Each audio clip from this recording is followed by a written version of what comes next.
आज सुबह-सुबह ही 5 बजे उठ के मैं हो गई थी तैयार कहीं जाने के लिए। इतनी सुबह-सुबह उठना ना बहुत टास्क होता है और जब तो मौसम बहुत ख़राब हो तब तो ऐसे लगता है कि बस बिस्तर ही ना छोड़े। और मौसम आप देख ही पा रहे हो, इतनी ज़्यादा धुंध थी, ऐसे लग रहा था मेरे को तो सामने हाथ भी नज़र नहीं आएगा। लेकिन जैसे-जैसे मैं थोड़ी-थोड़ी नीचे गई ना रोड पे, वैसे-वैसे मौसम भी थोड़ा ठीक होता गया और ये देखो बिल्कुल ऐसे लग रहा था कि धुंध तो है ही नहीं। पीछे-पीछे थोड़ी-सी धुंध रह गई थी, बट ऑलमोस्ट ठीक हो गया था। यहाँ पे मैं वेट कर रही थी अपने भाई का, जो कि गाड़ी मोड़ने गया हुआ था थोड़ा-सा दूर। और साथ में मेरे हाथ में आपको बिंगो नज़र आ रहा होगा। इतनी सुबह-सुबह ना मेरे को ब्रेकफ़ास्ट करने का मन नहीं था और 6 साढ़े 6 बजे ना खाया भी नहीं जाता खाना, और जैसे ही इसने गाड़ी स्टार्ट की ना, मेरे को ऐसे लग रहा था कि मेरे को वॉमिट हो जाएगी, तो मैंने सोचा थोड़ा कुछ खा लेती हूँ, इसलिए मैंने थोड़ा-सा बिंगो खाया और फिर हम दोनों चल पड़े। अब इतनी सुबह-सुबह मैं कहाँ जा रही हूँ? मैं जा रही हूँ अपने घर, यानी कि अपने ससुराल। आजकल मैं अपने मायके में रहती हूँ, तो अभी मुझे मानसून की छुट्टियाँ थी, तो मैंने सोचा 2-4 छुट्टियाँ घर में बिताई जाए। और जैसे ही हम थोड़े से आगे निकले, मौसम ने एकदम अपना रुख बदल दिया और इतना ख़राब हो गया, ऐसे लग रहा था बस टूट ही पड़ेगा हम पे। और आजकल तो स्लाइडिंग वगैरह का डर भी रहता है, जैसे-तैसे करके मैं पहुँच गई नेरवा। ऐसी कोई प्रॉब्लम नहीं हुई, मैं अच्छे से पहुँच गई थी, बट डर बहुत लग रहा था कि कहीं पत्थर वगैरह ना आ जाए। नेरवा आए थे मेरे पति मुझे लेने, और जैसे ही मैं नेरवा पहुँची वैसे ही मैं टूट पड़ी सबसे पहले खाने पे, क्योंकि ना मेरे को बहुत भूख लग रही थी। 8:30 बजे के करीब मैं नेरवा पहुँची होगी। ब्रेकफ़ास्ट करने के बाद हमारे कुछ और काम थे, वो हमने किए। फिर हम इतने यहाँ पे गाड़ी का कुछ काम करवाना था, फिर उन्होंने दे दी गाड़ी बनवाने को। और मुझे अभी छुट्टियाँ हैं, 4-5 दिन बचे हुए थे छुट्टियों के, और मैं अक्षय को साथ लेकर नहीं आई, क्योंकि घर पे ना मम्मी ने, यानी मेरी सासू माँ ने ना हाथ फ्रैक्चर करा हुआ है। उन वो फिसल गए थे, उनका हाथ फ्रैक्चर हो गया। तो वो कुछ काम नहीं कर पाते, जैसे खाना वगैरह तो अमित बना लेते हैं, बट नहाना-धोना और कॉम वगैरह करना उनसे नहीं हो पाता।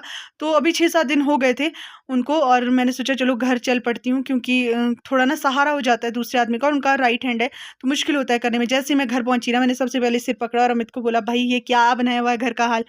क्योंकि ना उनका उल्टा हाथ है, तो एक हाथ से काम करना मुश्किल रहता है, फिर भी वो झाड़ू वगैरह लगाने लगे रहते हैं जब कई बार मैं फ़ोन वगैरह करती हूँ। तो फिर ऐसे उनको प्रॉब्लम हो ना हो जाए, इसलिए जब तक छुट्टियाँ हैं मैंने सोचा चलो घर पे बिता देती हूँ। फिर मैं जैसे ही घर पहुँची तो टाइम ना 1:30-2 बज गए थे। मैंने सबसे पहले आटा गूँधा और सफाई की ओर तो बिल्कुल ध्यान नहीं दिया, कि क्योंकि इसमें मेरे बहुत टाइम लगने वाला था, शायद 1.5-2 घंटे तो मिनिमम लग ही जाते। फिर मैंने बनाया सबसे पहले खाना, और फिर हम तीनों ने बैठ के खाना खाया। फिर मैं शुरू हो गई अपने अगले काम में। मैंने सबसे पहले तो गैस को अच्छे से धोया स्टील वूल के साथ और सफाई की। फिर इधर बर्तन धोए, सिंक वगैरह साफ़ करने के बाद फिर मैंने सब कुछ जितना भी मुझे लग रहा था ना, चीज़ें जो अरेंज नहीं थी की हुई, वो अच्छे से रीअरेंज करके रखी, और फिर झाड़ू-पोछा किया। फिर बज गए होंगे 3 साढ़े 3, और फिर हमारे पास था काम। जब छुट्टियाँ होती है ना, तो ऐसे लगता है भई फटाफट से काम हो जाए किसी तरह। यहाँ पे जालियाँ हमने कई दिन पहले की उतार कर रखी हुई थी, इनको लगाना है अपनी जगह पे, क्योंकि मौसम ना फट दे के खराब हो जाता है, तो ये गिल्ली हो जाती है, फिर भारी होती है उठाने को। फिर मैं आई ऊपर और मैंने ढूँढी रस्सी, रस्सी ना छोटी पड़ी थी, फिर मैं 2 पीसेज़ रस्सी के ले आई और फिर मैंने उनको बाँधा और टिक लगाई कि यहाँ नीचे से मैं रस्सी से ऊपर आपको जालियाँ दूँगी और आप ऊपर खींचना, और फिर हम यहाँ पे दोनों लगाएँगे। फिर मैंने यहाँ पे ईंटें रखी और देखने लगी थी कि कितनी मैं पहुँची, और यहाँ पे अब अमित अपनी कैब धो रहे थे, क्योंकि इनको शाम को जागरे में जाना था। फिर बस वही ट्रिक का यूज़ करते हुए मैं नीचे आई और यहाँ पे जालियों में रस्सियाँ बाँधने लगी, और हम इतना ऐसे अंदर से मज़े ले रहे थे। मैं कहा ठहरो आप ऊपर जाओ, फिर देखो कितना ज़ोर लगाना पड़ेगा खींचने में। नीचे से फिर मैंने रस्सी मैं लगाकर इनको जालियाँ दी, और ऐसे करके ना हमारे सच में ही बहुत ही ईज़िली काम हो गया था। इस बार हमारे पास लेबर वाले नहीं हैं, अभी तक हमने नहीं मतलब कभी भी ली। वो लोग ना ऐसे सीढ़ी से लेकर जाते थे हर बार जालियाँ। तो फिर इस बार मैंने सोचा चलो ये वाली ट्रिक यूज़ करके देखते हैं, और इससे ना हमारे 10-12 पीस ही थे, तो फटाफट से हो गए थे। एक पीस जैसे ही ऊपर दिया, अमित ने ऊपर से रस्सी नीचे दी, और फिर फटाफट से मैंने यहाँ पे बाँधे। कुछ एक जालियाँ हमारी थोड़ी साइड में रखी हुई थी, वो भी पीसेस मैंने यहाँ पे लाके इकट्ठे कर दिए। और जब हम इनको इकट्ठे कर रहे थे ना, तो मौसम ना एकदम से बादल बिल्कुल इकट्ठे हो गए थे, ऐसे लग रहा था कभी भी बारिश आए। और इनको हमने तरपाल के नीचे रखना था, बस ये था कि शाम तक किसी न किसी तरह ये हो जाए। अगर बारिश होगी तो फिर ये भीग जाएगी और मुश्किल हो जाएगा। ब अब देखो अब ना लास्ट पीस बचा हुआ, और इतनी खुशी हो रही थी मेरे को कि हाय! हमारा मिशन सक्सेसफुल हो गया। क्योंकि 12 तो कम से कम 12 दिन तो हो ही गए थे इनको यहाँ पे रख-रख कर, और जब कोई दूसरा नहीं होता ना, तो फिर अमित अकेले नहीं कर पा रहे थे, इसलिए मैंने सोचा अभी घर आई हूँ तो अच्छे से इनको कर लेती हूँ। और इसके बाद हमारे और भी काम थे, जैसे बगीचे में तौली वगैरह में थोड़ा-थोड़ा घास इकट्ठा हुआ था, तो फिर पहले ये जालियों का काम करने के बाद फिर हमने सोचा थोड़ी देर खेत चले जाते हैं। बस ये हो गया था यहाँ पे कंप्लीट जालियों का काम।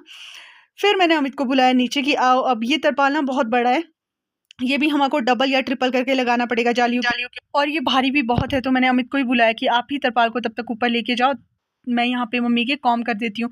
इनको ना रबड़ वगैरह लगाने में बहुत प्रॉब्लम रहती है, क्योंकि जब राइट हैंड काम नहीं करता ना, तो कितनी दिक्कत होती है भाई, हम सिर्फ इमेजिन नहीं कर सकते हैं। तो मैंने यहाँ पे इनके बाल बनाए, डाटू वगैरह लगाया, और फिर मैं चली गई ऊपर अमित को बोलने कि पिछले साल ना जब हमने जहाँ पे रखी हुई थी जालियाँ, तो मैं घर पे उस वक्त नहीं थी, 2-3 जालियाँ ना थोड़ी-थोड़ी फट गई है, तो इनमें ना शायद कीले थी, इसलिए हमने 2-3 फट्टे चेंज किए और फिर भी कईयों में रह गई थी, तो उनको ऐसे दराँट से सीधा कर दिया ताकि जालियों में ना फँसे। ये बना दिया हमने जालियों को रखने के लिए घर। जब आपके पास कई बार जगह नहीं होती ना, क्योंकि हमारे पास अभी स्टोर नहीं है यहाँ पे बना हुआ डोगरी में, तो हमको प्रॉब्लम रहती है, इसलिए हम बस ऐसे तरपाल के नीचे रख देते हैं। फिर हमने ढक दी थी जालियाँ और रस्सी मैंने रख दी।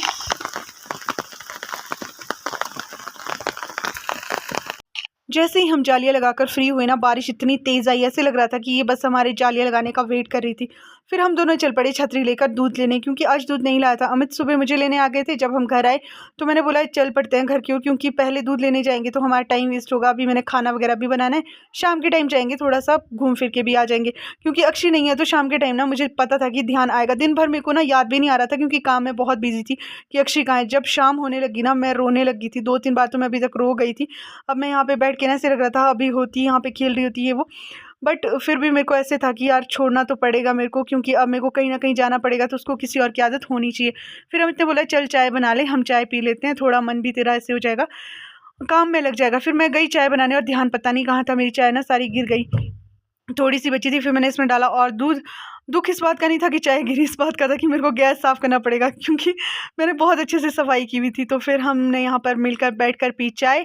बाहर अभी भी बहुत तेज़ बारिश लगी हुई थी। और बस आज के लिए इतना ही, मिलती हूँ आपसे नेक्स्ट वीडियो में, तब तक के लिए बाय बाय।